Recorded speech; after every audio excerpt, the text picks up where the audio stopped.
Now that's the saying and look of a nigga who just gotten some pussy for the first time.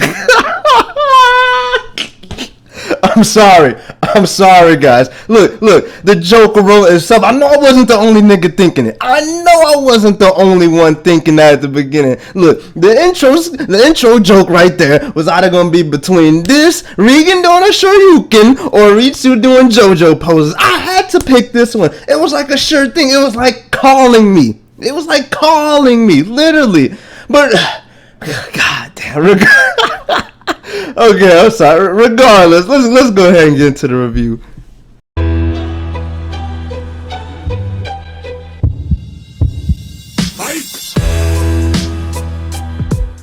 What's going on, guys? Your boy X here, and today I'm bringing you Mob Psycho 100 episode 6, and good episode again, man. You know, there wasn't no action this week, but you know that's not a bad thing. You know, this episode was mainly character development, which always makes a good anime. You gotta have that character development, and I think this week's episode, I think the theme revolved around change. You know, because throughout the episode, you know, you had characters wanting to change. I guess, you know, their personalities, who they are, or something about them. You know, just a bunch of changing.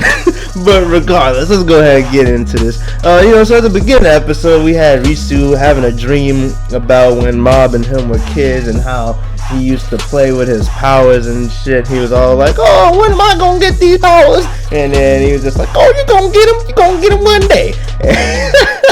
So, you know, he wakes up from his dream and he goes get a drink of water from the kitchen, and then this fool starts to do all this crazy poses and shit. It looked like he tried to do a Kamehameha at one point, and then, like I said in the intro, the boy was doing some, look like a fucking JoJo pose and shit. I swear that's Jonathan's pose right there. I swear. You know I fucks with JoJo. But anyways, you know, after that, we cut to the main man himself, Reigen. And you know, the moment you see this man sign, you know you gonna get a laugh, and you know some funny shit is about to happen. I mean, when I saw them words that said, okay, I'm about to begin the seance, I knew I was in for a treat. So you had this man acting like he was this man's dead father. I mean, the facial expression he was making, like he was holding his breath or something just to change his voice. You know, he was basically acting like he was his father. I guess his dad spoke English, and Reigen just kept speaking Japanese, and at one point he was like, okay, I gotta cut off. And then, you know, he goes back into character, and then the guy's like, the only reason he's doing it is because he's trying to get a password to a safe. So then Reigen, once again with these amazing moves, Reigen does with his cheeseburger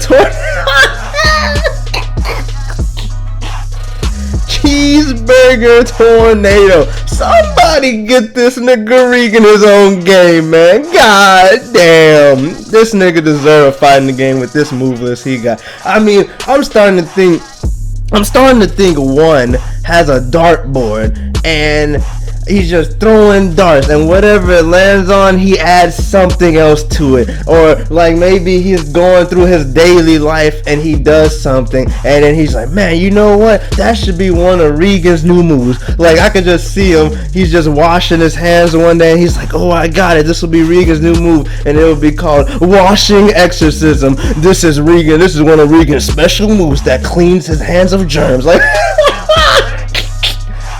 I wouldn't even be surprised if that was one. Wouldn't even be surprised. So he knocks that man out with that. And then, you know, the mob's like, oh man, what happened? And then Reigen's just like, you know, he's knocked out, but it was self-defense because the man had a knife to him, which is true. And, you know, Mob, it was funny because Mob was explaining what happened with him and Taruk, and he was like, he was just naming all the shit he did to him. Like, it's his self-defense to cut somebody's hair, take their clothes off, he destroy their pride, make them lose their friends, and then destroy the school. I was like, Jesus Christ! Like, he was just naming a whole list. And then Reigen's response to it was like, man, how does self-defense go that far? And you know, so and then Mob was just like, you know, he can't control his power sometimes he goes unconscious, which is true. And this is what I like about Reigen's character.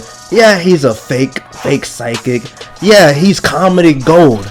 But when it comes to advice he gives to Mob, I think he's spot on. I think like he's a good motivational speaker. You know, he basically tells Mob, you know, don't think about just the negatives that you're doing with your powers. You gotta think about the positives too, because he's done some good things. You know, he's helped some people and everything.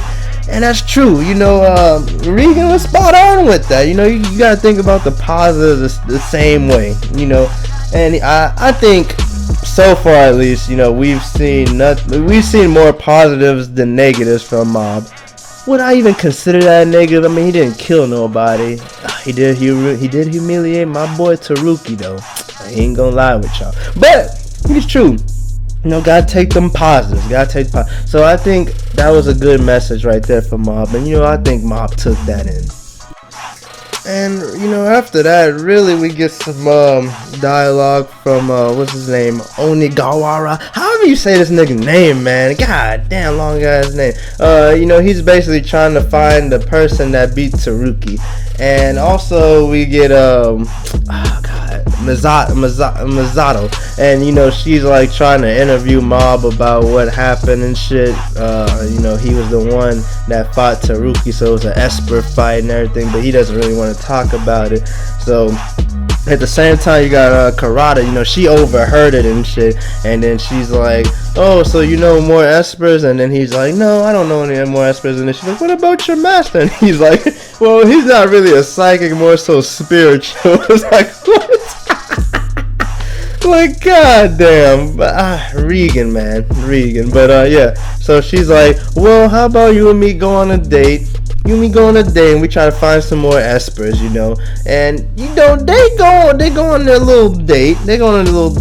And they're looking around, and Mob actually spots somebody. You know, he spots somebody in a little hoodie, and he says it's like basically just a dark aura he just senses from this guy. And I'm thinking, well, damn, the man's got a hoodie. You can't even see what the fuck he look like. Anybody with a hoodie's fucking evil. I mean, goddamn, y'all ain't played Kingdom Hearts? No, but. Yeah, they look. I mean, and then we seen the guy in the opening too. Well, kinda. I don't know if that's him or not, but you know, we seen the hooded person in the opening. And once again, haven't read the man yet, so I don't know who that is. But I mean, if Mob senses a darkness from this man, obviously the man's evil. But I mean, after that, that's really all the Mob shit. Cause after that, it's really just a Ritsu episode, which is good. You know, we get to see Ritsu. We get to see Ritsu and his student council meeting, and we get to meet the student council president, which his name is Shinji. And boy, this is a trash ass nigga. I ain't playing. That's no pun intended with that one. He's a trash ass nigga. I mean, evil as can be. So they were having a meeting at that student council meeting, and you know, Ritsu was basically like, there's some bad people here at the school. If we can get them out of here, we'll have a good school. So you know, later on, I guess Ritsu's walking home, and this creepy ass man just comes out. No, I mean, this nigga look like a pedophile. But he gives him a card, and it was like to an awakening lab, and he basically thinks he's Mob, like, you know, it's for like Espers or whatever. So Ritsu, he's walking home, I guess, with one of his student council friends, air quotes, and you know, he's just like, oh, don't be like Mob. And I think Ritsu wasn't gonna go to that place until he said that, because you know, he got kind of mad when he said that. And you know, Ritsu, he gets there, he's looking around, he's all like, oh man, this is the building, and because the inside looks way different from the outside. And when he meets these 5 kids, they's gotta be the most garbage Esper. I hope there's some better Esper. I know there's some better Esper out there, but they ain't nowhere near Mob and Taruki. I can tell y'all that. The first guy, he could bend spoons. I mean, I wouldn't even say that. I'd say he barely bent that spoon. and the second one was a girl, and she what was it, like 61% chance of like she could basically find the right card out of this number of cards, and that was her percentage of always getting it right. I'm like, that's not even a good percentage, really. It's not 100%. And then the next guy, he was a pyromancer, which all he could do was like light his damn finger on, like so a little flame on his finger. And even Ritsu was like, I mean, a goddamn lighter is better than him. And then the last people, which I think were twins, they could communicate with each other from like any distance away. Well, they were like only a couple steps away, but they like picked the car and they picked the same car. And Ritsu was like, I mean, even an email could do better than that, which is true. So right now, these 5 are garbage as hell.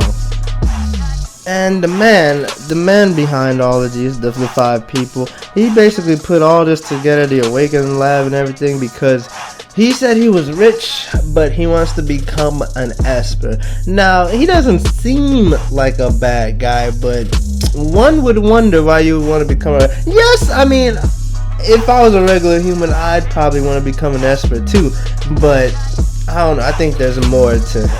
Regardless, it cuts to Shinji and his household, and like I said earlier, I think like with the whole change thing, I mean, you got his brother nagging him about blah blah blah, his grades and blah blah blah needs to be better or whatever, and Shinji just seems annoyed, like he don't want nothing to do with that shit, and he goes to his room, and like I said, this man got fucking trash bags everywhere. How do you even let it get to that? On top of that, he just jumps on this shit like they bean bags, bro. What? Who does that?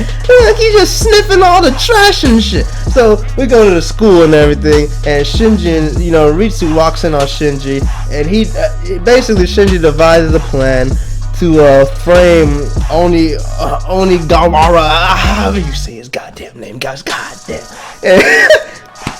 frame him or whatever, so he like gets these flutes and he like puts all the flute heads in his desk. And also, it shows Onigawara, like, this is what I'm saying, like, he's trying to change as well, like, he's over here running with the leader of the fitness club, and he was trying to figure out who was the one that beat Taruki, and the guy, I forgot what his name, I think it's like whatever.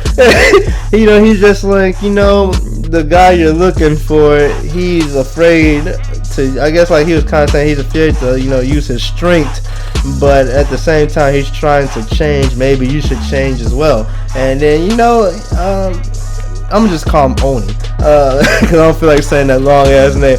Oni agrees. He's like, alright, I'll change too. And even you could kind of tell he's not that much of a bad kid, even though he's a bully. But even like he gets to the classroom and he even says like, oh, I almost missed my perfect attendance. And I kind of think that bullies and stuff, they don't really go to class that much, or at least they're late to class all the time. But him, he's got a perfect attendance. That's good. That's good. He gets to class. All the kids in there, they're already like, what happened to the flutes and everything? And then that's when Shinji pop. He's like, oh man, you did it, didn't you? And he pop open his desk to show all the heads and shit. This was kind of messed up. This was messed up. And so all the kids, they're like saying he's a pervert and everything. And then even Ritsu, he had snuck some flute heads into his bag and everything to frame him some more. And Oni was looking around like, please let there be somebody to believe me. He remembered in his past that this girl liked him, and then he was like, she has to believe me, right? And then she was just like, and then he just got knocked back and he left class, which sucked because he had perfect attendance. So that was messed up that they did that. Ritsu went back to that damn Awakening Lab, and he was like trying to bend a spoon, and he was thinking about what he did, and he got mad, threw the spoon across the room, and he was like, why am I here? I don't even have powers. So he starts walking back home. It was funny because Reigen came out of nowhere and he was like, "Oh, I'm going this way because it's an exorcism this way." And then he's like, Reigen's like, because he asked Ritsu for help, and Ritsu's like, "Why don't you just do it yourself? You're a psychic, right?" Reigen just stops, like, well. Then, at the end, we go back to the awakening lab, and I think it was the pyro guy. He was like, well, that guy was trash anyway. He probably didn't even have no powers. And then the guy, the leader of that group, he was like, he looked down at the spoon, and then he was like, "Oh, I wouldn't agree with that." And then that spoon was all bent and shit. And then it shows Ritsu walking home, and he sees a green spirit and shit. And he's like, "What? That's not a balloon." And the spirit turns and his dimple, but he's back. So I don't know how he got back, but that's cool and everything. It looks like Ritsu finally unlocked his powers. But that was the end of the episode. Good episode, good character development. I don't know about Ritsu, man. I mean, like I said, guys, I ain't read that manga yet, but I mean, looking at what Ritsu's like changing into, I mean, he looks like he's turning kind of like in the wrong direction. Maybe I'm wrong. I mean, I don't want nothing spoiled, so don't go ahead and tell me. But that's what it seemed like, and the next episode is gonna be good. It looks like it was good from the previews. But this has been my review of Mob Psycho 100 episode 6. For more Mob Psycho 100 reviews and other anime/gaming vids, go ahead and hit that subscribe button down below. And it's been your boy X, and I'm out. Deuces.